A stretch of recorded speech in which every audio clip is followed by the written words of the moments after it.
Bienvenido a este espacio de reflexión sobre la filosofía, la psicología, la epistemología y la ciencia.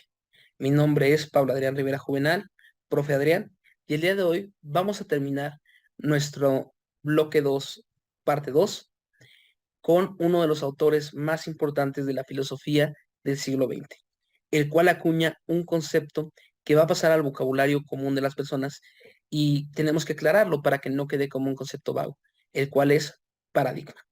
Estamos hablando de Thomas Kuhn con su obra Estructura de las revoluciones científicas. Como pudiste haber revisado en el material, la estructura de las revoluciones científicas y el paradigma es una forma en la cual Kuhn establece o muestra cómo es que la ciencia cambia y se modifica a lo largo del tiempo. A diferencia de Carnap, que consideraba que había un gran edificio de la ciencia que había que perfeccionar, o Popper, que consideraba que había que falsear las teorías para poco a poco acercarnos a una verdad más clara, Kuhn va a señalar que esto no es así, que la ciencia en realidad tiene un papel más humilde, pero al mismo tiempo más importante, que es la resolución de problemas en una comunidad determinada en un tiempo determinado. Thomas Kuhn es físico, es filósofo, es historiador, es sociólogo. Tiene una estructura del pensamiento tal que permite analizar y estudiar a la realidad como un concepto amplio en el cual se manejan estructuras de pensamiento abarcadoras, principalmente en la ciencia. Vamos a ir avanzando un poquito para explicar estos elementos. ¿Qué es la ciencia para Kuhn? Thomas Kuhn señala que la ciencia es un constructo que permite explicar, predecir y describir el mundo. Es decir, la ciencia es un conjunto de ideas o conceptos que un cierto grupo de personas posee que le permiten arreglar los problemas que tienen en una comunidad determinada. Había ciencia en la antigua Grecia para Kuhn, la cual la podemos ver con la medicina de los humores, también lo podemos ver con la física que tenían, también lo había en la Edad Media, en el Renacimiento y también lo tenemos en la actualidad. Y cada vez la ciencia ha resuelto los problemas a los que se enfrenta con los elementos que posee.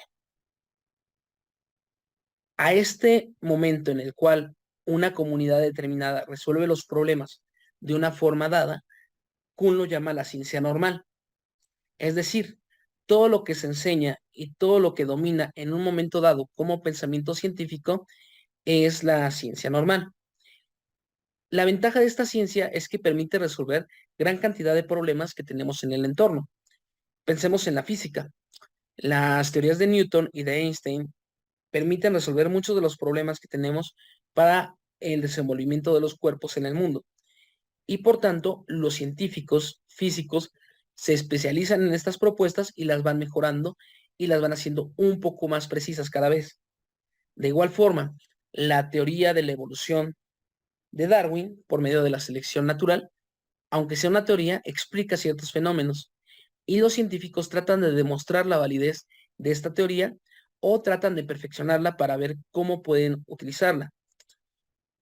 Estos elementos que componen a lo que consideramos como ciencia normal es lo que se enseña en las escuelas.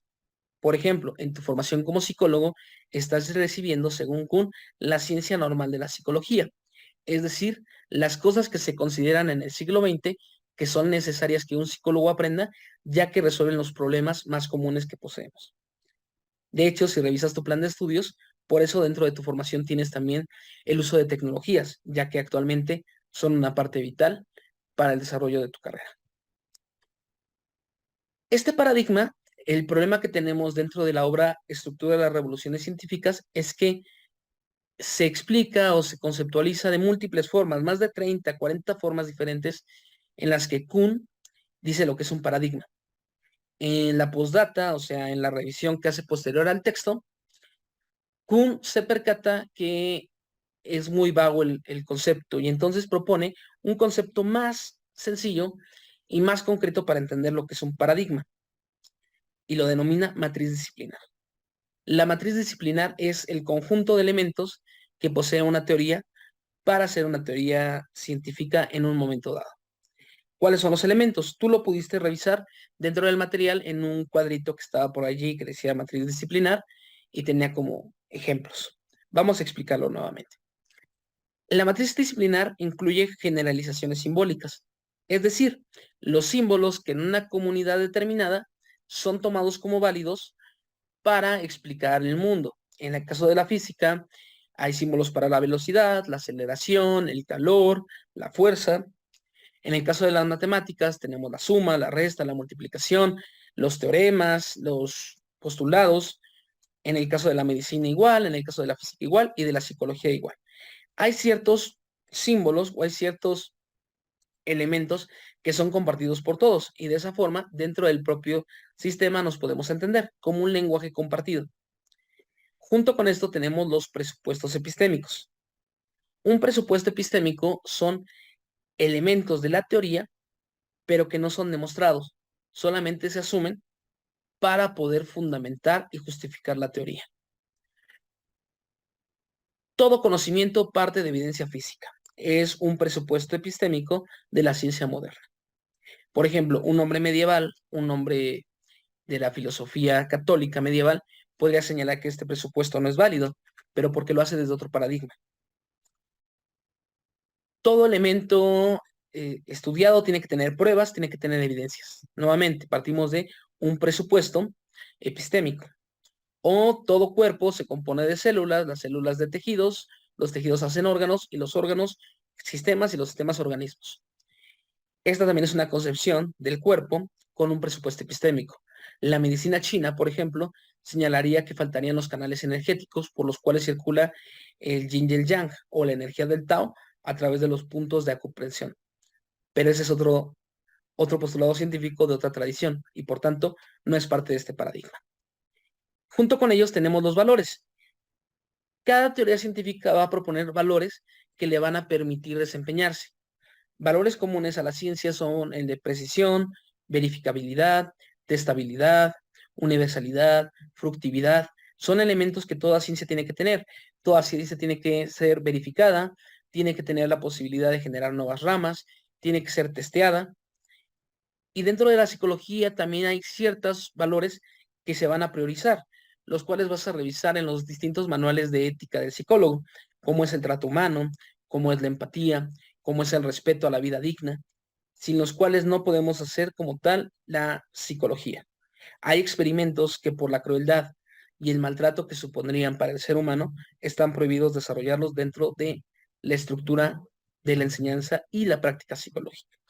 Entonces también los valores son elementos importantes para una ciencia. Y por último tenemos los casos ejemplares. Los casos ejemplares son formas en las cuales al aprendiz de una ciencia se le explica cómo es el mundo. Un estudiante de física realiza ejercicios de física en sus libros que le van a permitir entender cómo funcionan las ecuaciones para que al momento de que él se tenga que enfrentar a una, pueda resolverlas con los métodos que ha aprendido. Un psicólogo aprende por medio de estudios de caso, aprende por medio de la observación y aprende por medio de la teoría con algún experto del tema para poderlo ir revisando en prácticas profesionales. Entonces los casos ejemplares sirven para hacer un acercamiento inmersivo del nuevo miembro del sistema a la comunidad, de tal forma que pueda saber cómo resolver los problemas en determinado contexto. De hecho, esto también puede aplicar un poco para la enseñanza de la filosofía. Los casos ejemplares podría ser el pensamiento crítico, la reflexión, el poner en duda en todo, el reflexionar y ciertos elementos que a lo largo de las sesiones síncronas estarás desarrollando con tu profesor de epistemología de la investigación en psicología. Estos elementos te permitirán comprender cómo funciona el pensamiento filosófico y aplicarlo a tus propios cuestionamientos sobre lo que es la psicología. Bueno, ¿cómo pasamos de una ciencia normal a una ciencia paradigmática o cómo se llevan a cabo estos grandes choques? Lo primero es que Kuhn señala que existen las grandes revoluciones científicas, como es el cambio del modelo heliocéntrico, perdón, el modelo geocéntrico al modelo heliocéntrico, pero también existen pequeñas revoluciones que solamente afectan a determinado grupo o a determinado sector de una ciencia en particular y que por tanto quizá no se vea tan impactante, aunque tiene un gran golpe. Dentro de psicología, con las que te vas a encontrar mayoritariamente son con estas pequeñas revoluciones en determinadas áreas.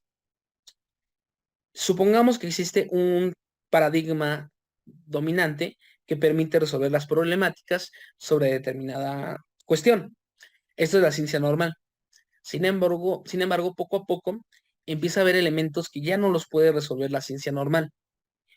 Y el paradigma va a tratar de resolverlos lo más posible hasta que ya le sea insostenible. Tenemos el caso del modelo geocéntrico. El modelo geocéntrico funcionó durante un gran periodo de tiempo hasta que el comercio marítimo fue incrementando, lo cual hizo que las observaciones que veían los marinos en el cielo no se correspondían con las cartas de navegación hechas con el modelo geocéntrico, y empezó a haber dudas sobre si el modelo geocéntrico era la mejor opción, y poco a poco se dio la apertura hacia otros paradigmas. Frente a la incapacidad de un paradigma de resolver un problema, empiezan a surgir ciencias paradigmáticas, o sea, nuevas alternativas de ciencia que van a tratar de explicar un fenómeno. El modelo heliocéntrico, o más recientemente para nosotros, el universo en forma de dona, el universo curvo, el universo holograma, son versiones diferentes para explicar un problema. De todas estas versiones, paulatinamente va a sobrevivir una que es la que explica de mejor forma una mayor cantidad de problemas. Esta nueva ciencia paradigmática se va a enfrentar contra la ciencia normal preponderante.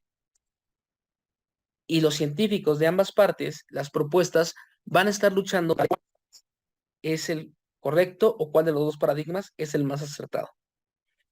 Aquí no hablamos de una síntesis hegeliana. Para Kuhn, en esta lucha, uno de los dos sistemas va a perecer. No hay posibilidad de que se fusionen o se integren en uno, sino que uno va a dominar al otro.